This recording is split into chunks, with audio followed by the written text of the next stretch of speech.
Hello, everybody, and welcome to another fun-filled adventure at Stockman Originals. I'm Brian Stockman. I'll be your host for this. Today, I wanted to make a Scottish brooch. There it is. Oh, shiny and stuff. What I like to do when I'm working with silver and things like that is make a paper pattern first. And that's what I've done here in preparation. I've got a donut and a thistle.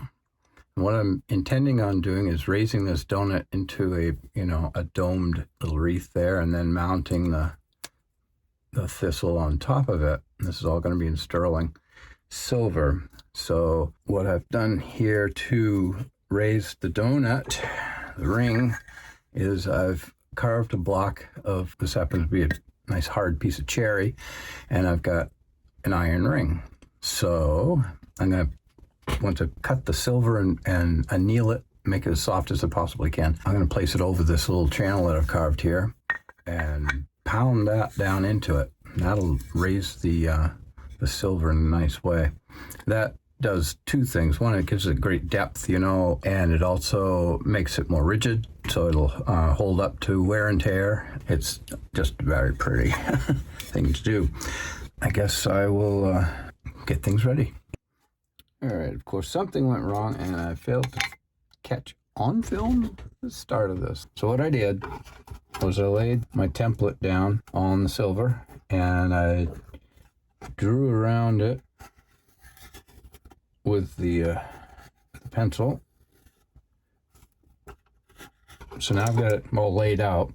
I've got a piece of 1/4-inch white pine. It's a nice soft wood, so I'm going to use that as my cutting surface. It keeps the metal from chattering and bending and getting all weird. I've drilled a hole with my egg beater right here. I actually started cutting and then realized that my camera wasn't rolling. So I got a little frame saw here. I drilled a hole in the pine. That's going to be my little port to cut through and stuff, but it'll support it all the way around the perimeter.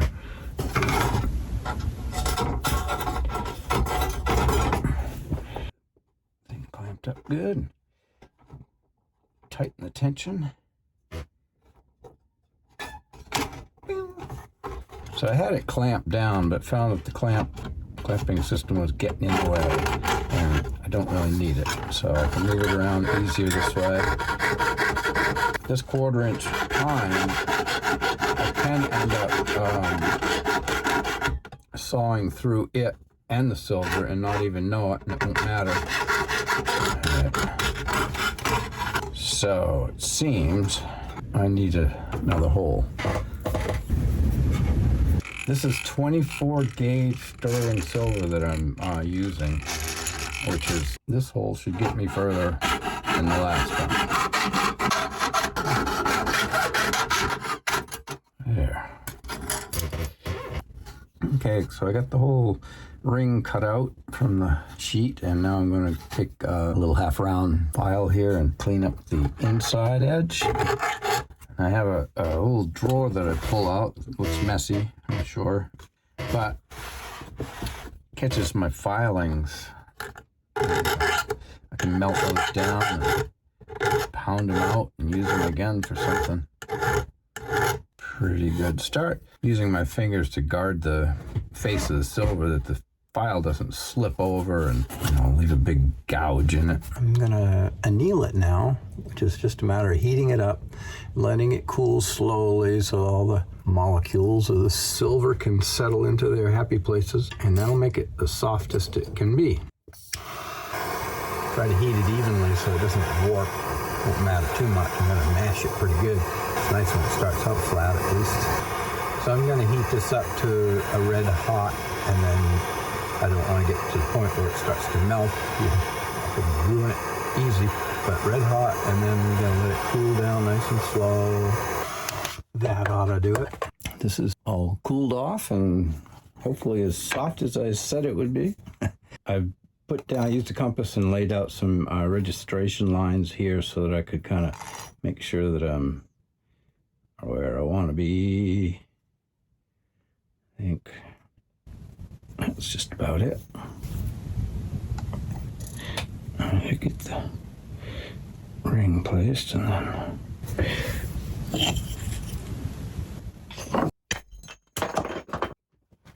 yeehaw. Exactly what I wanted out of it. So now I can clean up the edges for finish and get after the thistle part. Actually, you know what? I'm gonna try that again. It was so much fun. You should have left it alone. I promise that's the last time. Yeah, wanted to make sure. So just cleaning up the edges here. Make them nice and smooth. Okay, I got the edges all filed down. They're smoother, but not completely the way I want them. So I'm going to finish it off with some 320 sandpaper, and that'll smooth it up nice and make the edges soft. How can they be soft if they're made out of metal? Smooth. Okay, last thing I want to do with it is steel wool, 4/0, and that will set it up ready to polish for after. Once I put the thistle and stuff in place, I won't be able to get at these edges. Nice. Next phase will be similar to cutting the circle piece out here. A little note that might help any of you going about this. I like to put a little dab. I keep my glue in one of these things because it makes a nice applicator. So I put a little, tiny little dab of glue right where they need to be. It's glued in place. It's close to the edge as I can get it. I don't want to waste any silver if I can help it. Okay, so I've got it pretty much cut out with the saw, and I've got some little points here that I'm going to do with the file. Okay, time to do a little tooling. I made a little V-shaped stamp. I'm going to do the body of the flower with that. I'm going to lay them in like this. This little stamp is working out nicely. By doing this, I'm compressing molecules of the silver, which hardens it. So I will anneal it before I raise it. You can see it's warping it up a bit. Silver about as far as I need to go with that particular tool. Now, if any luck at all, you guys will be able to see that I have marked it up. So I'm going to flatten it back just a bit. This is just a straight chisel. I've shaped it a bit onto a slight arch, across or sweep across the top here, and dulled it down just enough so that it'll leave a nice fine mark, but not cut too deeply into the silver. So we do the top part of the flower by tapping, tap it, and rock it at the same time, and get a nice clean line. Whoops! Just bumped the camera. I like to, when I'm doing this kind of thing, divide it up into regions. So I do the ends in the middle, and then I go into the middle of the middle of each region, and kind of makes for a more even disbursement of the lines. Alrighty, see if we can get you a picture of that. Now, made this one. It's got a groove cut into it, and the intention is this edge here, both sides of that are polished and tapered off slightly, and this is for putting a vein in, and we're going to use that on the leaves. Can we see it? Yeah, I think so. Glare there. All right, so you see I got a raised vein going along that. I'm going to do the other side. Now, okay, I just had to polish up a nice flat, rounded, squared off flat piece. Polish this up, and I'm going to use that just to kind of define the leaves on here. Now that shows that the leaves go all the way down, and so now flatten it out again a little bit. my fan. I get so used to that, I don't even hear it. So I'm going back to this straight little number here, and I'm going to put in now that is done. So the last little bit of detailing that I want to do is called walking engraving. It's when you use a chisel. This is just this is a chisel that I use for scrimshaw like all the time, for cutting, actually carving, and also doing the walking engraving on the ivory, which is great for blackening in or texturing a surface. You'd blacken it in with ink afterwards, but the marks left by this is what would hold the ink.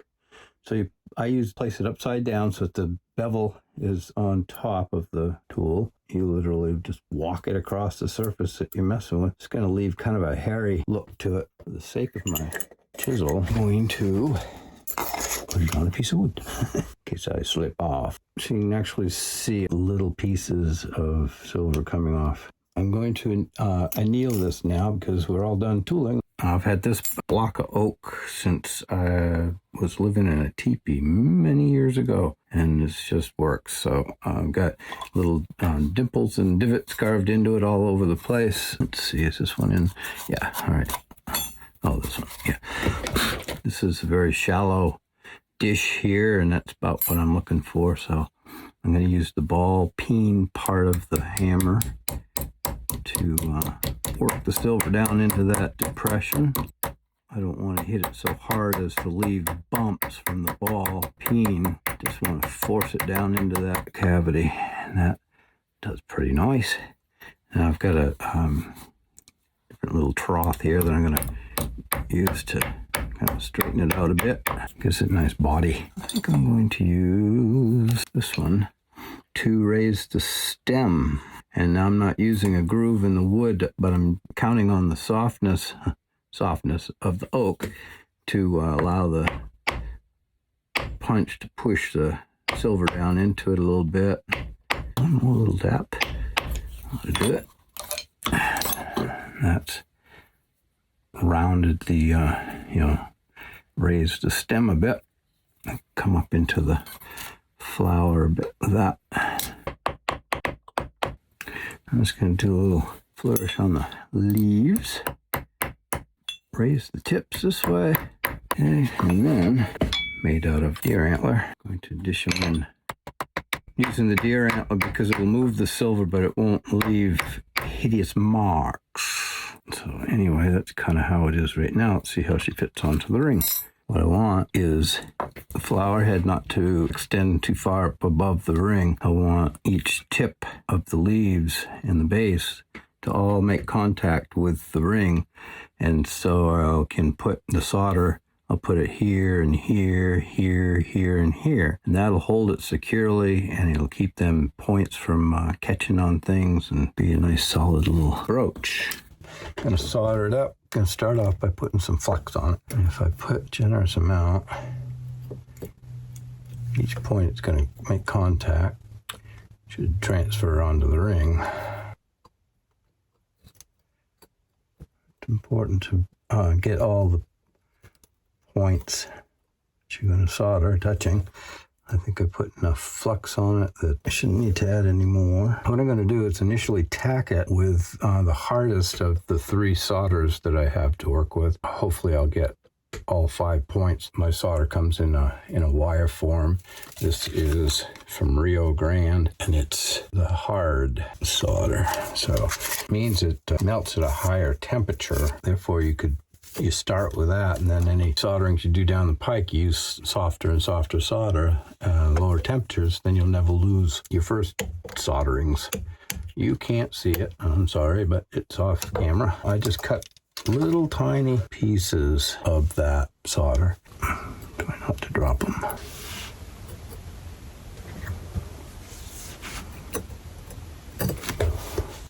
And put 2 on that just because.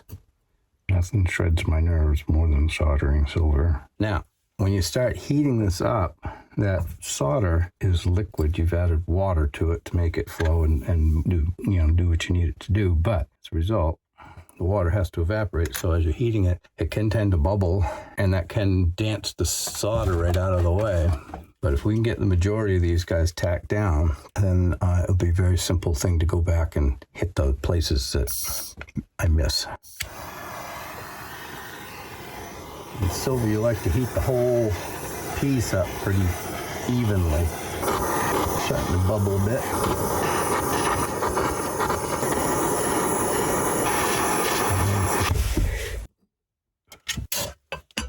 The soldering went well. I did go back and tack it a couple more places just to make it more solid. So now it's time to make the actual pin part. And I'm using 18 gauge silver wire, sterling. And I'm going to make the attachments that'll actually solder onto the broach.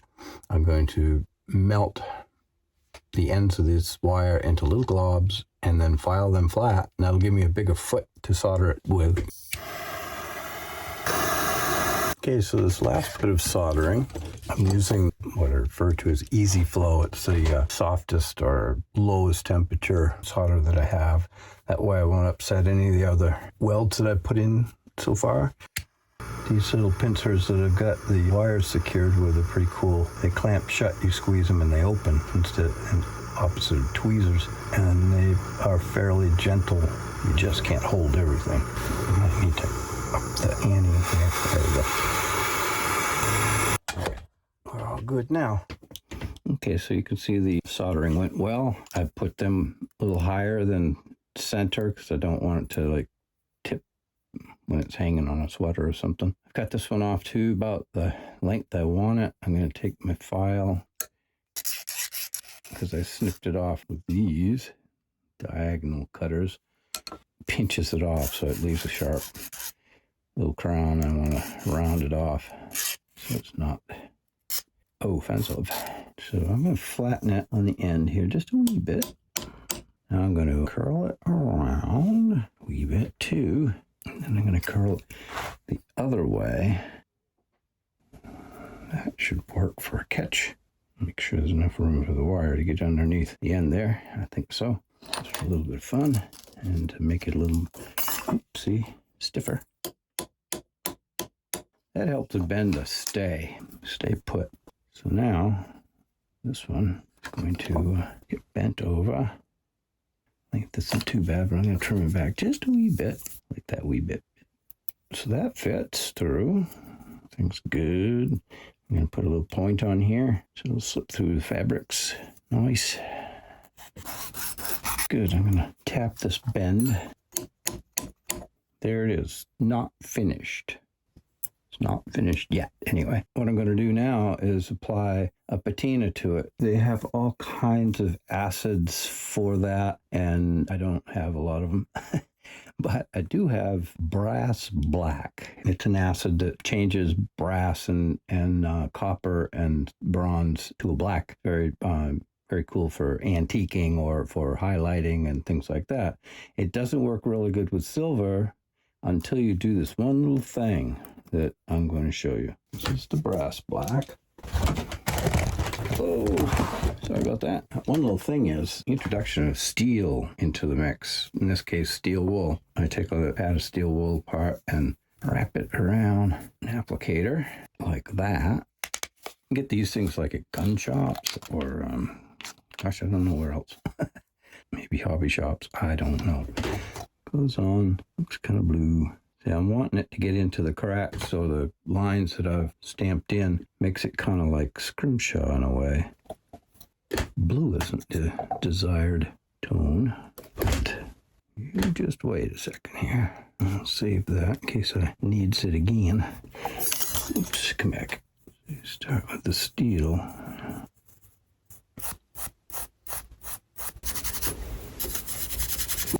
Buffing it up a little bit with a piece of deer skin. It's soft. Could use goat skin or sheep skin, chamois. It has a polishing compound on it, which is an ultra-fine abrasive suspended like in a waxy sort of a matrix. And you rub it on the leather and then shines that silver up nice. There it is. Oh, shiny and stuff.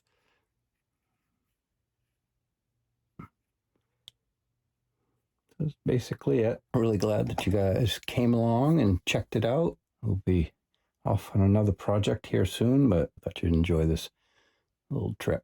All right. Thanks, and have a great day.